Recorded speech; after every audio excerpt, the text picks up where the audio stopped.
Assalamu alaikum, урматтуу мекендештер. Мүмкүнчүлүк болсо үн кандай угулуп жатат, бир катар жазып койсоңуздар.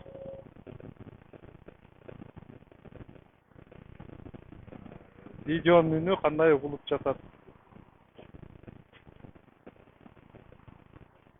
сапаты, үндүн сапаты жөнүндө айтып койсоңуздар сұраңыз. Азыр эле микрофон уладык. Сиздерге кандай угулуп жатат, айтып койсоңуздар үн боюнча.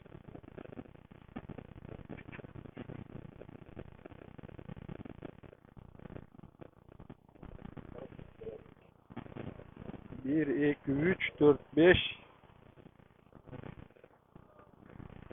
Үн жакшы угулуп жаткан болсо, анда көрсөтүүнү улантабыз. Өзүңүздөр көрүп тургандай, биз Улуттук коопсуздук мамлекеттик комитети же болбосо азыркы бул жердин аллегориялык аталышы улуттук кордоочу мамлекеттик комитет деп атап койсок болот. Ушундай ак жеринин эч кандай күнөөсү жок.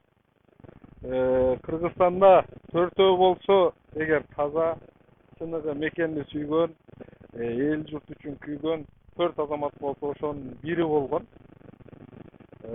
Чыган, Ак жүрөк уулдарыбыздын бири Мирлан Ураимовду бүгүн ушул жерде бийликти басып алууга чакырык жасады. Же болбосо бийликти басып алууга чакыруу жасаган комментарий жазды да, ушул жерде камап отурушат 2 күндөн бери. Бул эч бир баягы рамкага сыйбаган иш, албетте. Бул улуттун коопсуздугун коргоо эмес, бул улутту, адилеттүүлүктү, акыйкатты кордоо гана деп айтууга болот. Урматтуу мекендештер, биз көрсөтүүнү бул жерде баягы чогулган Мирлан Ураимовдун тарапташтарына микрофон сунуудан мурда суранат элем. Бөлүшүп койсоңуздар. Угулган жок. Кандайча угулган жок. Үнү жакшы деп айттыңыздар окшойт эле. Шырылдап жатат.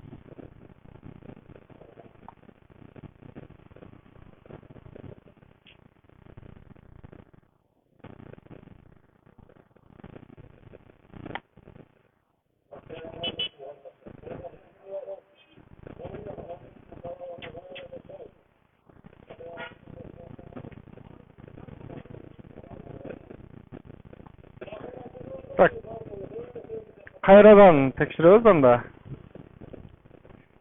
Эми кандай угулуп атат?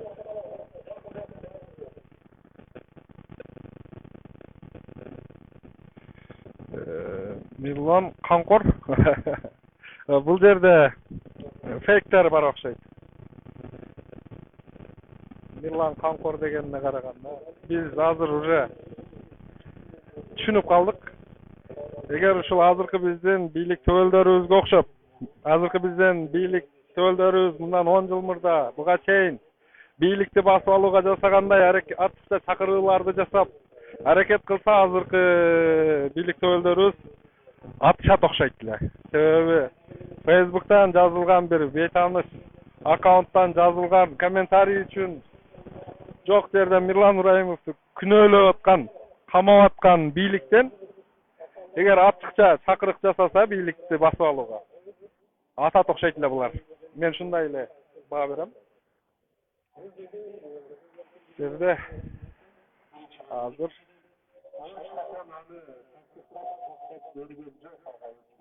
колонкалар орнотулуптур. Нурбек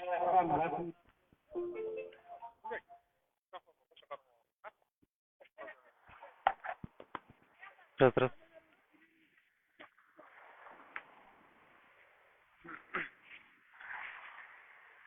Бирөөнү карап турсаң, кетти.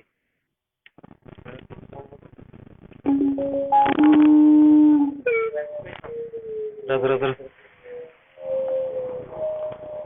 Наракка буруп кой.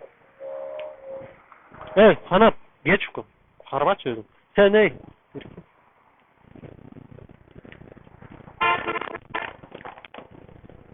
Өзүң карап тур ошонун бардыгын.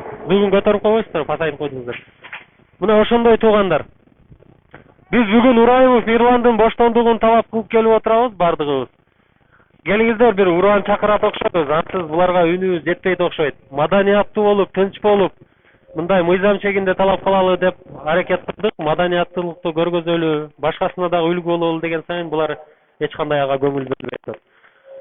Ураимов Ирланга! Ураимов Ирланга! Ураимов Ирланга! Ураимов Ирланга! Куугундукка! Куугундукка жол жок! Мындай кылабыз, куугундукка дейм, сиздер жол жок дейсиздер, жалпы хор. Куугундукка! Куугундукка! Куугундукка! Куугундукка! Ураимов Ирланга! Ураимов Ирланга!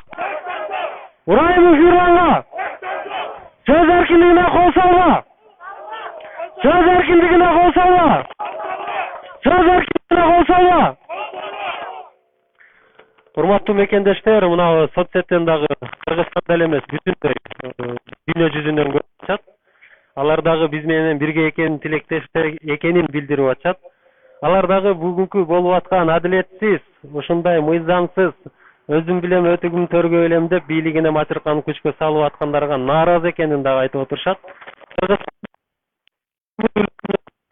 Ар кимдин ар кандай өзүнүн көз карашы бар дегендей, ошондой эле 6 миллион эл бар, анын дагы ичинде ар кандай көз караш бар. Менин көз карашыма туура келбей калды бул жигиттин айтканы. Же болбосо менин кылып аткан иштеримди ачып койду. Бийликке келгендер жаман көрбөш керек. Бийликке келген адамдарга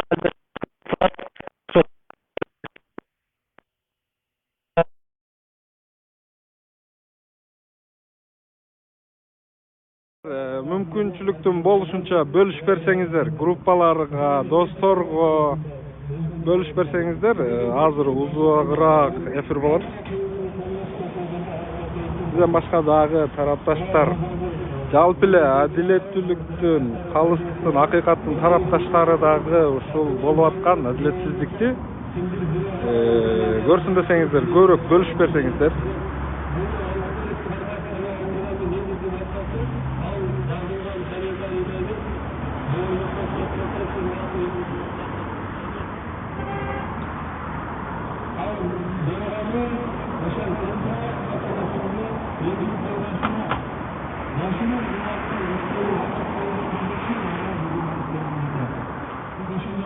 Азыр микрофон жок, бул камеранын өзүнүн звугу.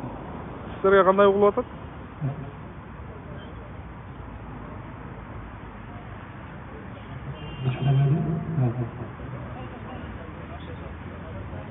Кутбийдин Касымов элиме болот дейт. Элиме болбойт, жөн эле элиме эле болот. Конкордун маанисин билбей жаза бербе, Мирлан порядочный жигит экен го, пункт көрүп чыгай балгаш дейт.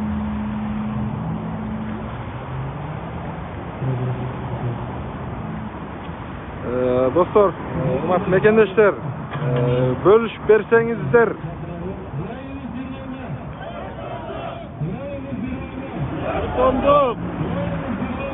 Боштондук.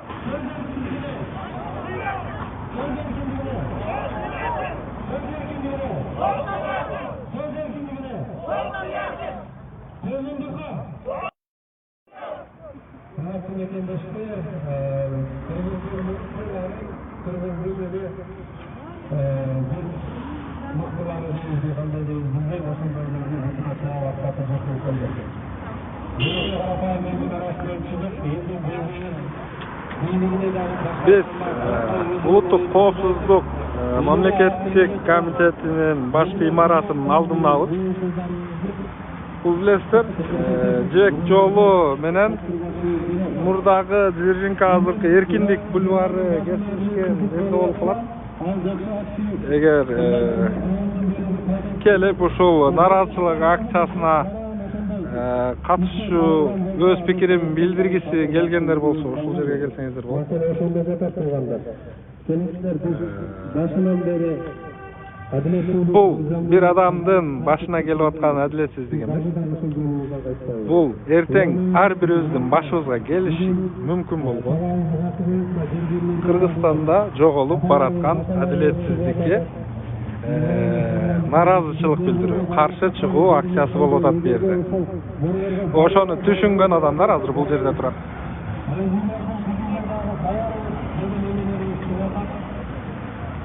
Bu kararda konuda gelişince sıramız sağlığına çakırıp, madaniyatlığa çakırıp, ondan gelişince madaniyatlı bölümünü taraftarlarımız olacağız. Bizde mevcut olganımız, başalamanlıklı ekspertizleri başlayalım. Benimde kurumlar yoksa koyduğunda başka, kılgan işi başka bizim anda olganımız. Oşunduktan bugün Kuday olursa, Kurayımız Bilvan'dı, biz boşaltıp alayız. Nizamsız hareketlerine zeminde yol veriyoruz. Bravo kurallar. Kurayımız Bilvan'la. Kurayımız Bilvan'la. Kurayımız Bilvan'la. Söz erkinliğine. Söz erkinliğine. Söz erkinliğine.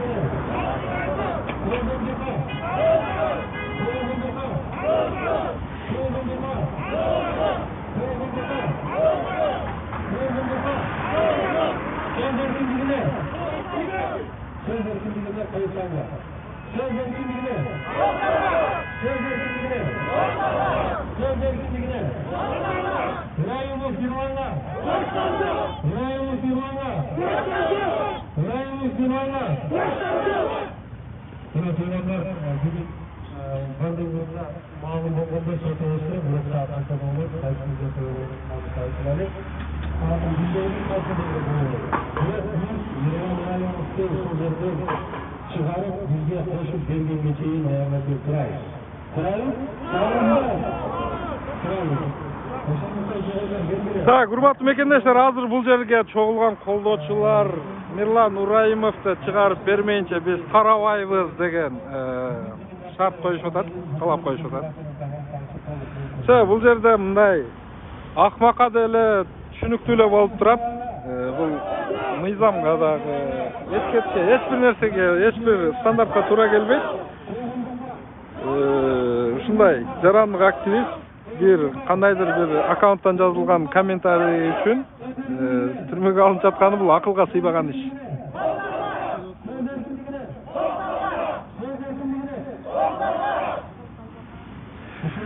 Жакында эле урматтуу мекендештер, Болот Темиров лайв немесине каналына Болот Темировго ушул эле бийлик тарабынан жасалган адилетсиз жанагы колго алуу болгон күнү ошол адилетсиздик болду деп ушул Мекендеш ТВ каналынан Мирлан Ураимов түз эфир берип ошол жерде сөз эркиндигин коргоп, адилеттүүлүктү үчүн ошол жерде жүргөн болчу. Бирок бул жерде азыр мен бир дагы эркин журналистиканын өкүлдөрүн көрбөй элемин. Бизде ошондо журналистиканы азыркы бийлик толук сындырдыбы деген дагы ой келет экен.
ошол кырган айылы коштоп башыңарга кандай кайлап коюп температура тургандарда ошол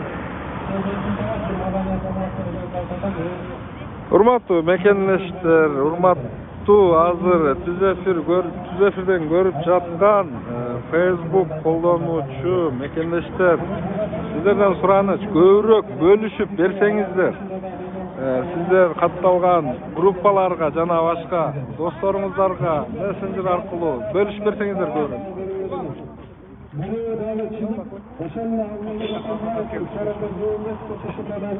Adaletsizlik ana ошондука аяк ачкан эмес. Ал бүгүнчү Азыр бул жерде Мирлан Ураимовдун адвокаты келиптир.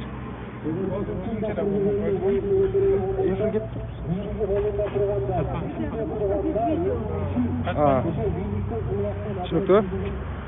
Азыр без комментарий, без видео дейт. Бул жакта не маселе болуп атканы биз үчүн белгисиз. Tamam.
Kırgızlar dünyögü kiri menen, Kırgızlar dünyögü madaniyatı menen, Kırgızlar dünyögü жазуучу Чыңгыз Айтматовдай уулдары менен таанылган эл. Мындай байыркы сөз тастаган маданиятты дүйнөгө берген элдин оозун жаап коюпка көргөзүлөт. Ошол себептен биз олордун өз эркиндигине каршы, өз сүйлөгөндөрдүн тоогун жатканга каршы ой пикирибизди билдирен деп келдик. Кыргызстанда ар бир жаран өз оюн эркин айтканга укугу бар. Анткени Кыргызстан демократиянын күчүн көрсөткөн мамлекет катары баарыбыздарга белгилүү.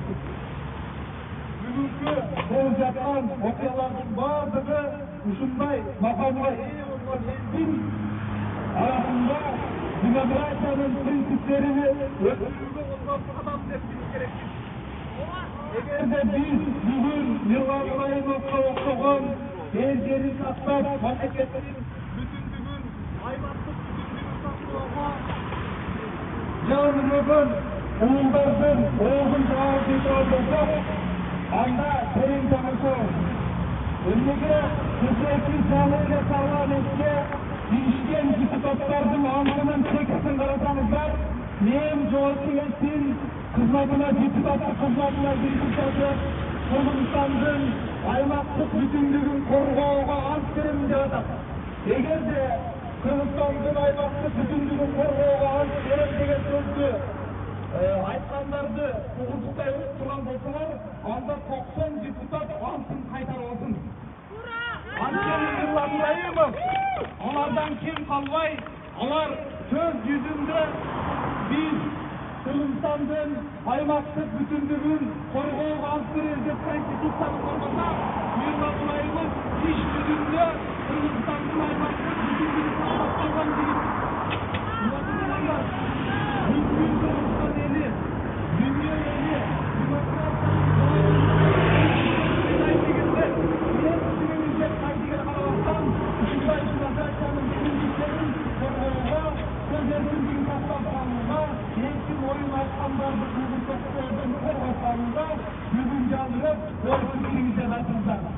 Bütün Kırgızstan Siyasi Partiyasının müçürleri bir de yolu mizamsız iş hareketlerine bağlı emesiz.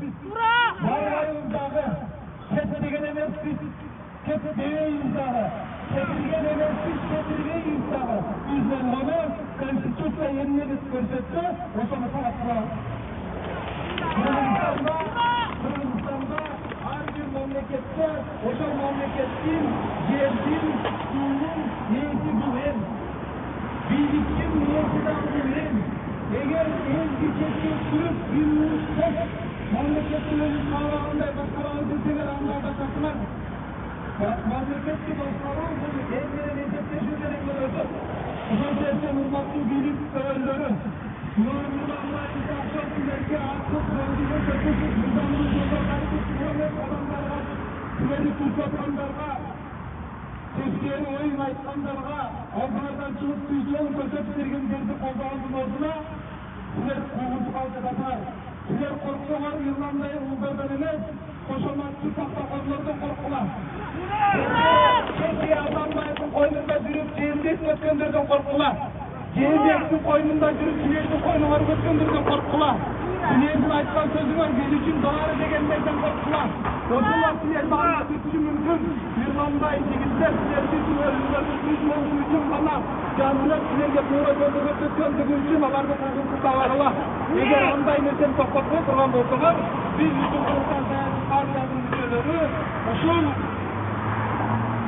söz erkinligi öz orduna jayına gelmeyince nizamlı talatlarımızda akırına çeyip kulak kurtuna örgütüyüz. Siler enelerinin göz yaşın jön yerden tökülüğü.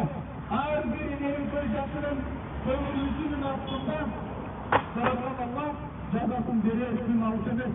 O sebepten bu dünyanın özüne sokulan nizamlı korkutumaların Sarıkan Allah'ın cezan nizamdan korkup hakikatka boyunsundular.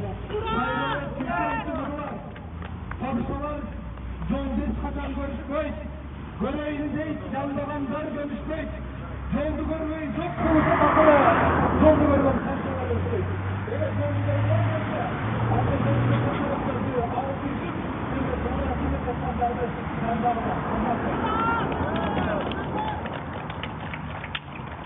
Yılmaz Bayılırsa Ana biz daha kommentariyda kıkırağız. Boştonduk. Boştonduk.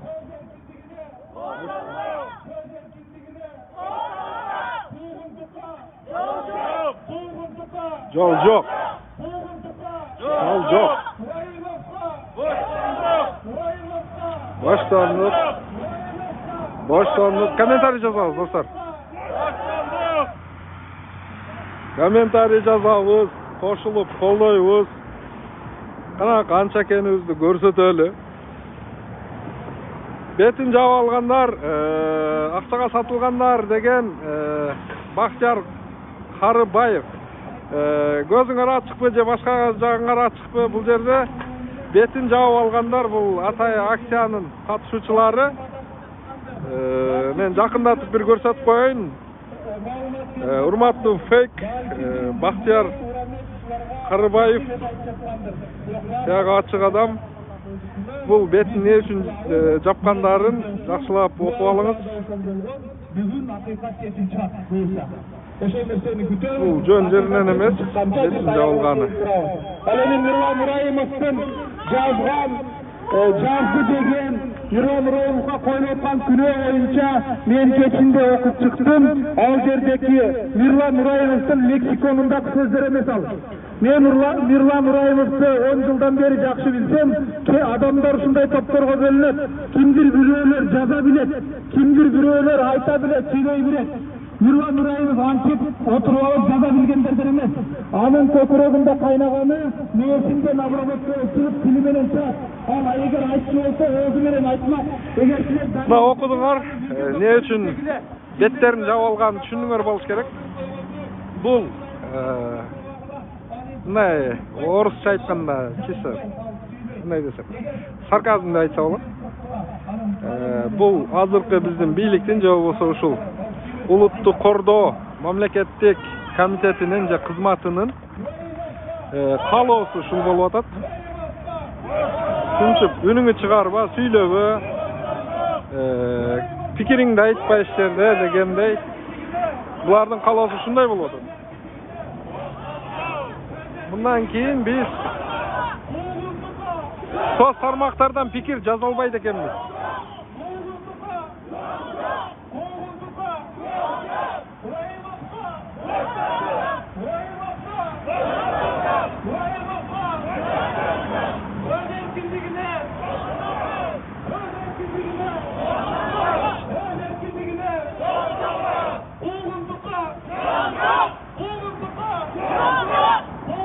Анар Тукаева, силердин фамилияңарды айтып турат, ким экениңерди?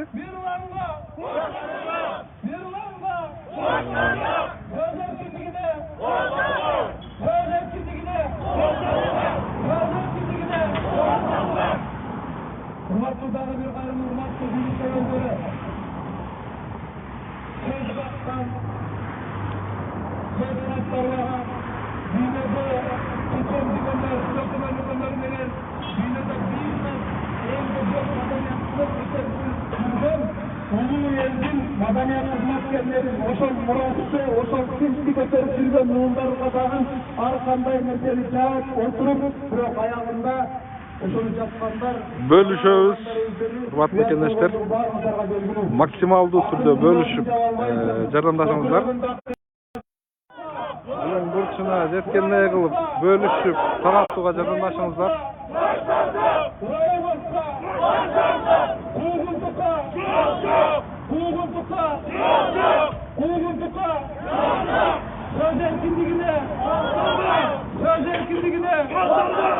Söz erkinliğine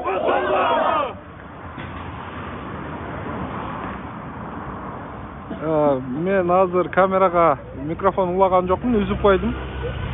Точнее, бул жакта микрофондо сүйлөнүлүп атат. Тарапташмалар атай колонкаларды уюштуруптур.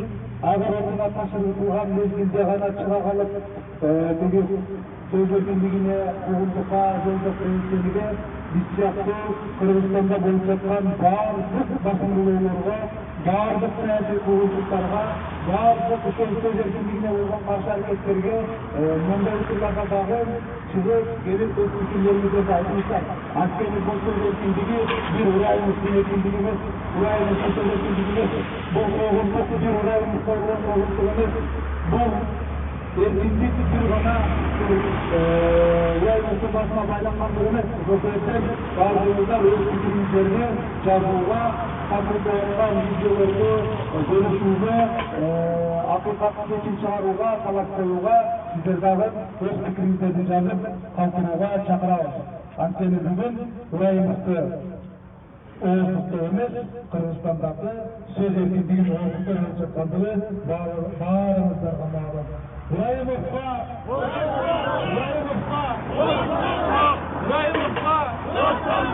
сөз эркиндигине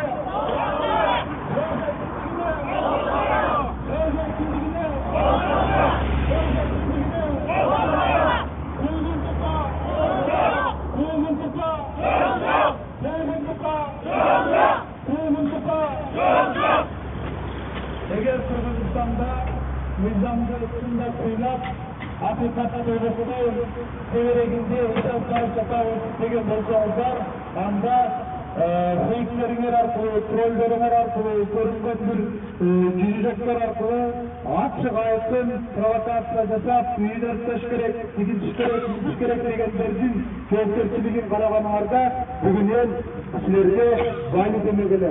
Эки каршы өз koltuğların altına küçüğün bayrağı alıp, Allah'ı darıldatıp, sizlerge gün işinlerge turan eslerini aytıp koysa, oşularga karata bakıp koyuyorlar. Başşurgo karası, başkorgo çarası hazır sotunda karalat. Sot kançaken bizge malumat berбей атат. Буга чейин тактай албадык. Адвокаты дагы эч кандай азырынча маалыматка ээ эместигин айтты. Себеби жасалып аткан Мирлан Нураимовго, анын адвокатына, жалпы ушул жерде колдоочу тарапташтарына жасалып аткан улуттук коргоо эмес, улуттук кордоо мамлекеттик комитет тарабынан жасалып аткан мамиле такыр түшүнүксүз болуп атат азыр бул жерде. Соту канчада болот азыр андык эмес. Анык боло элек айтпай атат, маалымат беришпей атат сизге.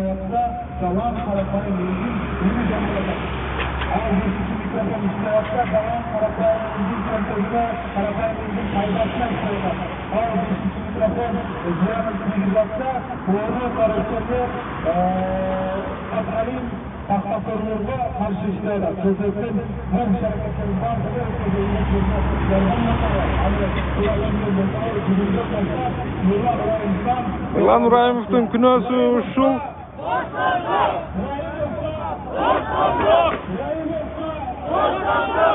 Söz erkinliğine, söz erkinliğine, söz erkinliğine, kuygun tuta, kuygun tuta, kuygun tuta, Адаттагыдай. Мирлан Нураимовдун негизги күнөөсү менин оюмча былтыркы жылы эртең жакындап келип атат, 1 жылдыгы болот. Октябрь айынын башында Ташкентте кол коюлган Өзбекстан менен Кыргызстандын ортосундагы чегераны чечүү маселесинде 57 миллион 310 миң метр квадрат жерден турган Кемпирабад суу сактагычын Кыргыздын жерин 57 миллион 310 миң метр квадрат Кыргыздын жерин жок эле нерсе үчүн Өзбекстанга өтүп кетүүгө каршылык кылып, Кемпирабадты Өзбекстанга бердиртпей койгон. Тагыраак айтканда ушул эле УКМКнын төрагасы Камчыбек Ташиев, ошондой эле биздин президентибиз Садыр Жапаров, Мирзиёевго Өзбекстандын президенти убада кылып келишкен 3 айдын ичинде Кемпирабадты Орто Токойдо өткөрүп беребиз деген убадаларын аткарылуусуна каршылык кылган үчүн бул менин жеке оюм, бул жөн гана өч алуу. Мынантип жыл өткөрүп, бир аз унуткартып туруп, Мирлан Нураимовду камап, өч алып, ошол эле учурда ошол Кемпирабад Орто Токой суу сактагычтарын Өзбекстанга өткөрүп берүүгө болуп жаткан аракет деп ойлойм. Мен муну ушундай түшүнөм.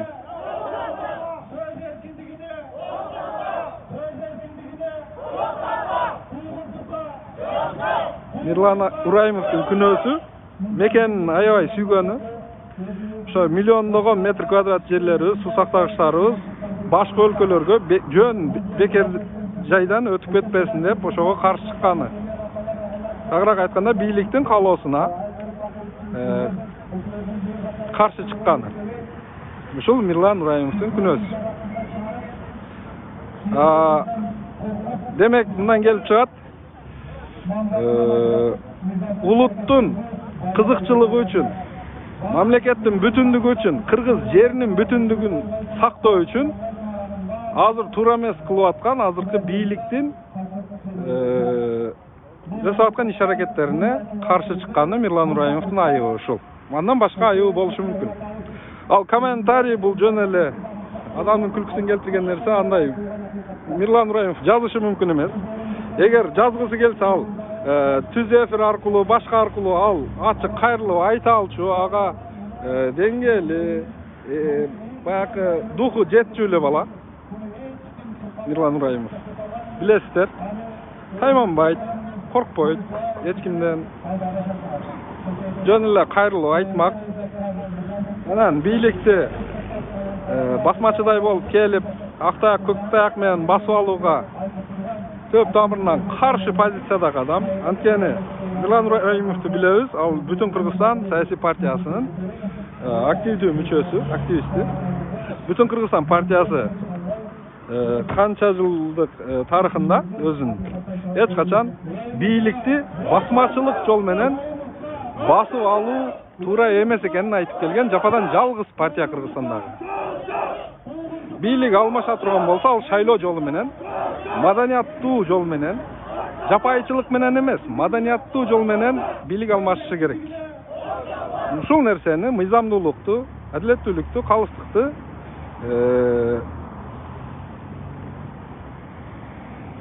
талашып келген эсептелүү адамдардын бири. Муну мен айтпасам дагы азыр бул жерде көрүп аткандар көпчүлүгүңүздөр жакшы билет болушуңуздар керек. Мага караганда Miрлан Нураимов көбүрөөк эфирлерди жасап жүрөт. Кыргыз дәүләт суларын коргоо кыймылынан аял деген бала келген. Чапан берсеңиз, сизге тешкил болобу, узайда. Кыргыз дәүләт суларын коргоо кыймылынан мүчөсү.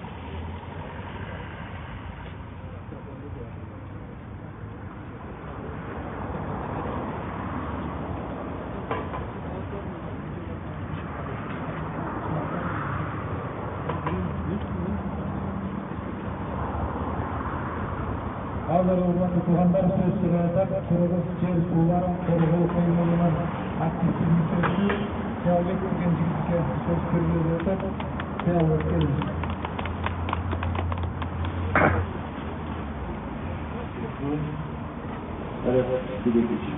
Assalamu alaikum, hormatly ağalar, millet, doktor, apalar. Buna biz, men özüm tanıştırıp keteyim. Ulukbek Saalбек Kırgız jер суларын коргоо кыймылынан активдүү мүчөлөрүнүн бирүүнүн ошол Кемпироват маселеси боюнча Кемпироват Өзбекстанга берилет деген учурда ошол кыймылды меңзөөчүсү ошо Miрлан Нураимов агабыз. Biz ошол жерде сүйлөйбүз, биздин мүчөлөрү ошол жерде айтты. Biz бул нерсени өч алуу деп ойлойбуз. Кемпироватты көтөрүп чыккан үчүн муабектерди эми өч алуу деп ойлойбуз. Ошол чечимге келдик. Бардыгы айкын болсо, бул басым болсо. Мына 2012-жылы азыркы бийликте отурган бир азамат мынча айткан эле. Менин башымды кесип алышыңар мүмкүн, бирок тилимди кесип албайсыңар деп. Кыргызда аябай чоң кеп бар туугандар. Баш кесмей бар, тил кесмей жок дейт. Бул сөз эркиндигине бул туура эмес. Miрлан агамы ошол Кемпироват маселесин сен көтөрдүң. Сен көтөргөндө биз мақсатқа жететілік деген нерсени түшүнүп калдык бизчи. Азыр ошол нерсени көтөрүп булар менен агага мындай айтканда кошуп атышат. Сен Кемпироватты көтөргөндө биз мындай айтканда чыгайчылыктары май болуп атат. Мындай жалпак менен айтканда. Баардыгы ойлоп атат, бул өзүнө келди деп. Өзүнө эл ошол жасап. Sonra керек атат. Kança ekенин санын айтпай эле коюп, жокко бармагым жетпейт. Адам зор билет, кылкылда билет. Бул кылган нерсеси туура эмес. Мага лично дагы эле ошол жерден атайын кемисине, болура болуп баштагым келди. Мен бул жерде сөз эркиндигине, эртең менин башыма келет. Анан башка бирөөнүн башына келет. Бул нерсе аябай туура эмес нерсе болуп атат. Ошондуктан бул жерде отурган бийлик өкүлдөрүнө эскертип айтайын. Бийлик өкүлдөрү эртең барда эртегиңди жыл деген кызда аябай чоң кеп бар. Ошондуктан Viva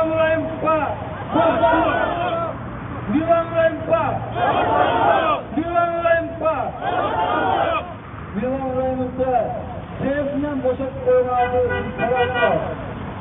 Al, siler bunlar olsa, siz olmasının bazı meseleleri götürüyor olsa, size ağlamada başka, özgürlüğüne, bundan yasa bomba etkimanlar.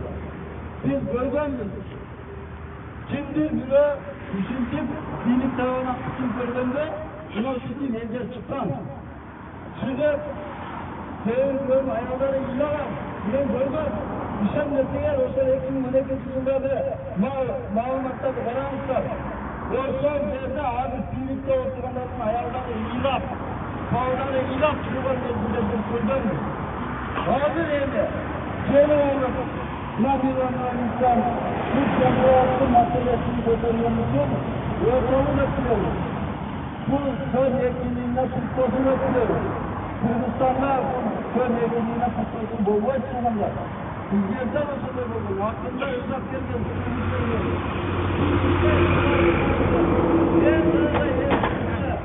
Buna öyle açtı. Normal. Ağzını uzaktan alıp koydum. Enginin caktında olaydı.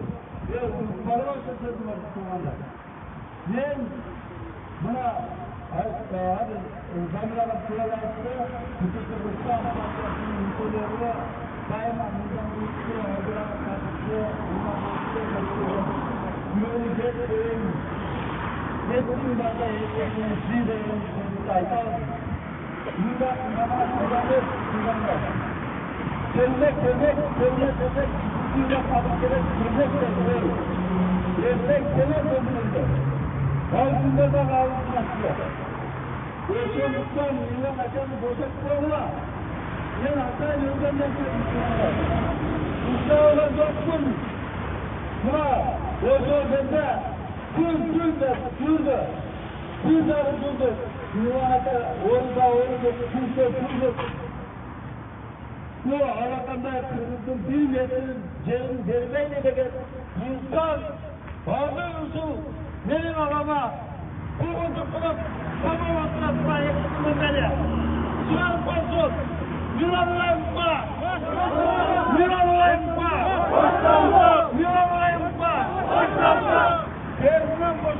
Kıyal Mırza'nı köpçülüğünüzler жақсы білесіздер. Аябай елім, жерімді сүйген ақ жүрек азамат жігіттердің бірі. Ошол Кемпироватты коргоп калууда дагы кыргыз жер суларын коргоо кыймылы түзүлүп, ошол кыймылда бүгүнгө чейин кыргыздын жерин, кыргыздын суларын, кыргыздын элин, кыргыз элинин укугун коргоодо тынымсыз эмгектенип жүргөн мыкты жаштарыбыздын бири.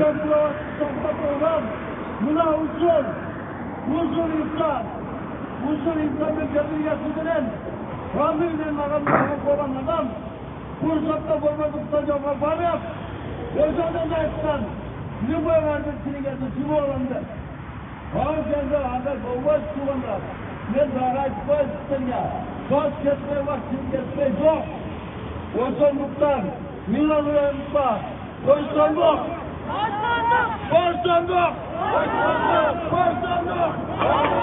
Tezrek kozat koymuşlar. Бул менин оюмча баягы бийликтин элди коркутуп коебуз деген аракети өзүнүн тескери реакциясын берип аткандай. Бу жерде мен азыр коркуп аткан жүздөрдү көрбөй элем. Тескерисинче баягы кыжырданган, итиркеги келген адамдардын көз караштарын, жүздөрүн көрүп атам. Улам көбөйүп атат адамдар. Демек, баягы сөзгө дагы бир жолу ынанбай коюуга арга жок. Кыргыз элин коркутуп, басмырлап башкарууга болбойт. Кыргыз элин башкаруу үчүн бир гана адилеттүүлүк, калыстык гана керек.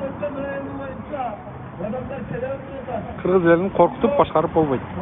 Түркмөндөргө окшотуп, дагы башка улуттарга окшотуп, кыргыздын үстүнө диктатура орнотууга мүмкүн эмес экенине дагы бир жолу могул чогулган элди көрүп туруп ынанбай коюуга болбойт.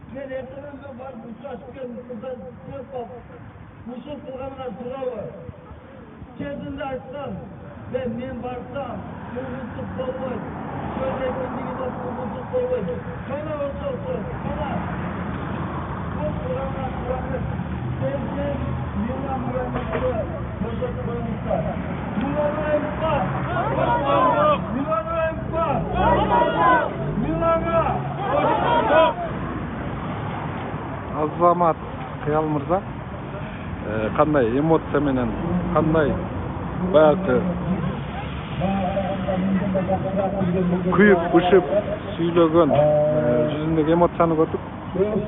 Бул жасалма эмес албетте. Бул жигиттер дайыма эл үчүн, эр үчүн ушундай күйүп бышып келишет. Бул болуп аткан адилетсиздикке өз эле эмес, ошол жалпы Кыргыз жер сууларын коргоо кыймылынын жалпы мүчөлөрү нараазычылыгын билдирип, өкүл катары Ош областынан бул жака жибергенин айтты азыр.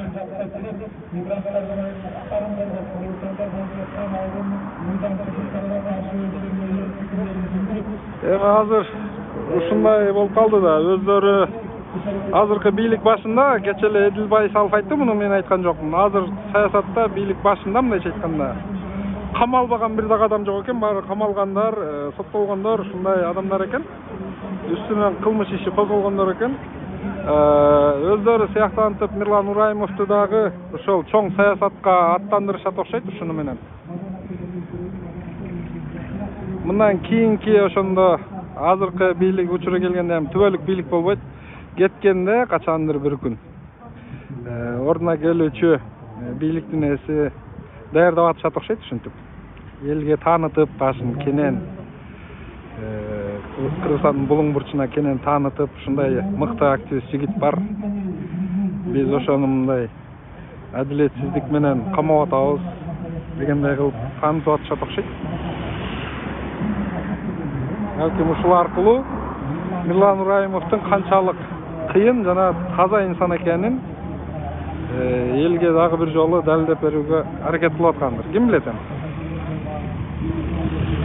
Элге түшүндүрүүнүн, элге баягы жар салуунун, таанытуунун жолдору көп да. Балким ушул жол менен таанытышып атат.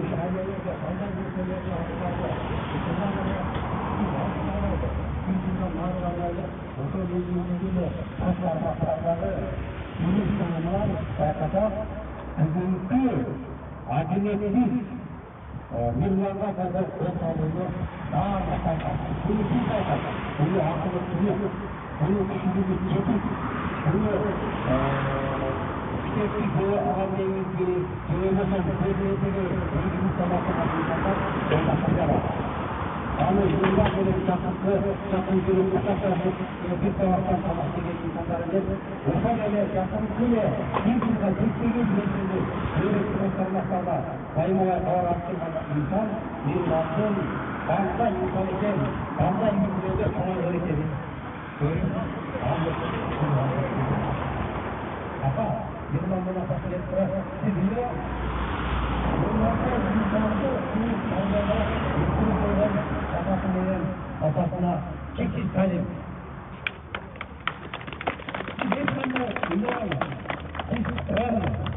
Millatın altında bir kanca dinleyen insanlar жүрөт. Men ana bir kanca жылдан beri tanıyorum, bir kanca жылдан beri жақын жүрөм, bir kanca жылдан beri çay içip da жүрөм, үйүндө конокта болуп жүргөн мезгилдер болду. Качан келсе, алыстан келсе, күйлөп алат. Качан келсе çay таят. Bunday insandı tarbiyalar, uşul koğumçulukka Masa vakti sözlerge çeksiz tadım kılavuz. Allah'a çeksiz şürür. Rahmat sizlerge. Ағы бир Бүтүн Кыргызстандын жарандык активисттеринин бири Мадамин аке тарабынан аябай жакшы сөздөр айтылды. Мирлан мырзанын апасына карата. Эми ушул Мирлан мырзанын апасын кыргыз энесин ушинтип мустар болуп көз жашын көл кылып ыйлап отурганын көрүп азыр ушул бийлик башында турган төбөлдөрүбүздүн Artı hayırlı bolsun. Eneleri bir uçurlarda şüntüp ыйлап жүрдүлөр. Бүгүn ошол инсандар кабырда кантип жатты экен деген азыр ой келип кетти.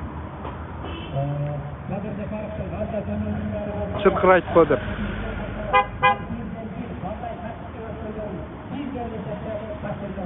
Ошол нерсени ойлой албаганына адам баласы карап туруп таң калбай айла жок.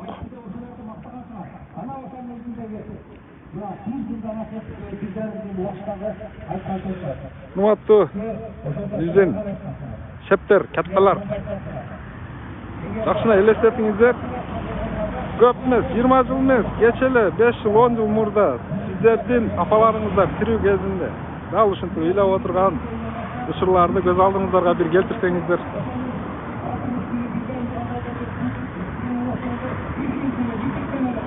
Эгер адамдык касиет бир аз болсо да калган болсо, менин оюмча бул нерсе сиздерди ойго салат деген ойдомун.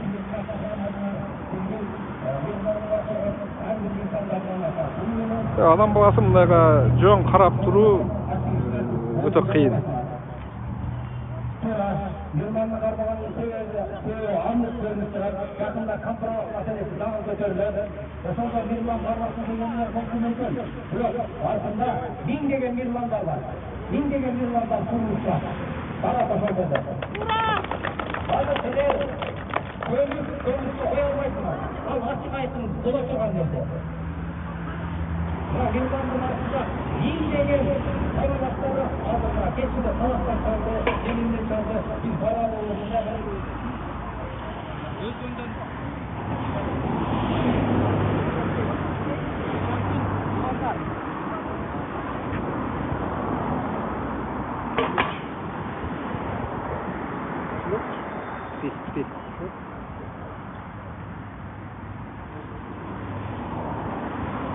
Алонкадагы бизге бир нерсе эскертүүдө. Батыраак бүтсө ошол жарыяны айтайын дедим эле. Булар бизге качан соттун башталаарын дагы айтпай жашырышууда. Адвокатынын алгачкы берген маалыматына караганда саат 2-де баштап ийүүлөрү мүмкүн экен. Ошол себептен биз могул жерден турбай ошол 1-Май райондук сотунун алдына жөө жүрүш кылып, тротуардын чети менен, жолдун четиндеги тротуар менен басып жаккатап алып баралы. Артыбыздан жолго чыкпай, бизге бирөөлөрдү коркутпай, провокаторлорду аралаштырбай, жакынакай мыйзамдуу каршылыгыбызды билдирип, 1-Май райондук сотунун алдына кеттик. Эгер акпарат өчүп калбаганда, азанакай сүйлөй бермек, ал жактан кетип калыш мүмкүн эле. Ошого кеттик азыр. Аркалай жол менен кеттик. Башка менен барабыз, жөө басабыз, жөө барабыз. Менин оюмча барыңыздарга жакшылык угулду деп ойлойм. Азыр саат 2-де чарасын кароочу сот отуруму болот экен. 1-Май райондук сотунда деп окшойт. Азыр ошол жерге барабыз. Жол чети менен деп Замир мырза билдирди.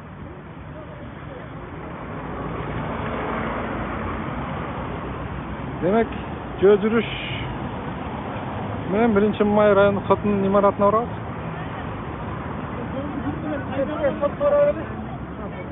Сол калып коесуңбу? Tamam. Кай жактан барабыз? Жолду билгенден баштабызбы?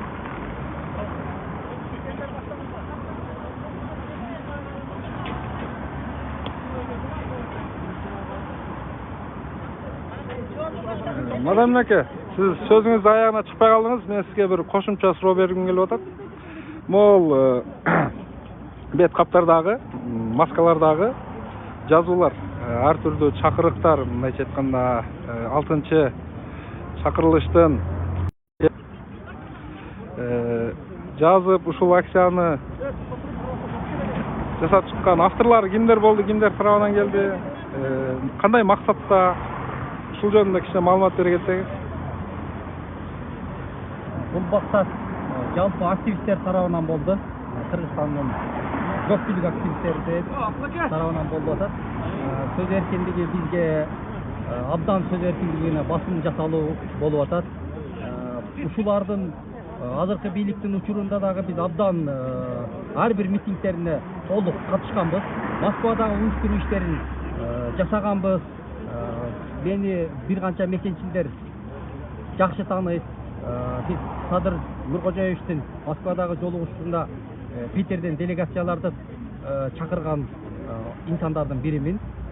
Сөз эркиндиги деп ошол мезгилде зар какчап жүргөн инсандар эми келип бийликке орногондон кийин сөз эркиндигин куугунтук жасап, жарандык активисттерди мындай бир мыйзамсыз дейбизби, өздөрү мыйзамдуу деп ойлойт кармап отургандары, түнү менен бастырып текшергендерди, булар мыйзамсыз экенин өздөрү деле жакшы билет. Өздөрүнүн башынан дагы өткөн мындай нерселер. Ошон үчүн мүмкүн аларга жетпей атабы же кандай болуп атат, бүгүн соттун чечими жакшы чечим, ийгиликтерди берет деген үмүттөбүз.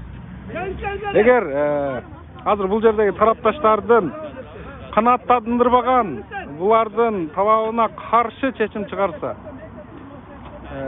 кандай эгерде каршы чечим чыгара турган болсо, бизде күндөн күнгө жамаатыбыз көбөйөт.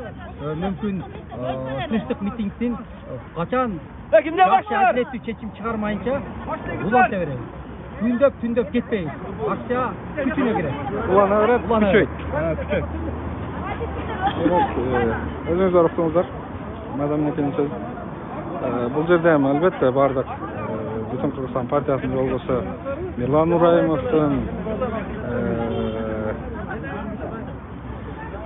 ак экенин анган адамдардын бардыгы эмес. Бул жерде көбүнчө өкүлдөр гана турат. Тарапташтары бүгүнкү күндө 100 миңдеп саналарын барыбыз эле билебиз. Демек, бул катар көбөйөт, азайбайт деген билдирүүлөрдү жасап атышат. Эми мындай саясий серепчи катары өзүмдүн мындай жүргүзгөн кандай десем, байкоомду, аналитикамды сиздер менен бөлүшсөм, бийлик өзүнө өзү оргозуп аткандай да. Ушинтип каршы тарапты, азыркы бийлигине мындай наразы тарапты улам кыжырдантып, чыңалууну өздөрү жаратууда. Болбосо буга чейин билебиз. Бүтүн Кыргызстан же болбосо ким калды, калгандар. Мирлан Нурайымов же башкабыз бир дагы бийлик кетсин, алмаш керек деген баягы өз мөөнөтүнөн мурда бийлик алмаш керек деген ойду бир дагы биз айтпайбыз. Биз дайыма ошол шайлоо күнү чечилиш керек. Адашпаш керек. Адаштыңбы чыдаш керек. Кийинки шайлоого чейин чыдаш керек деген чакырыктарды жасап келебиз. Бүгүн бийлик өзүнө өзү тилеп, өзүнө өзү оор казып, өзүнүн бийлигинин акыркы баягы үнөттөрүн жакындатып аткан сыйт. Себеби билебиз да, баканы деле баса берсе акыры бир күн бак дейт. Демек, урматтуу мекендештер, биз азыр эфирде бир азга гана үзөбүз. Буюрса, ошол 1 май райондук сотунан кайра улантабыз. Биз менен бирге болуңуздар.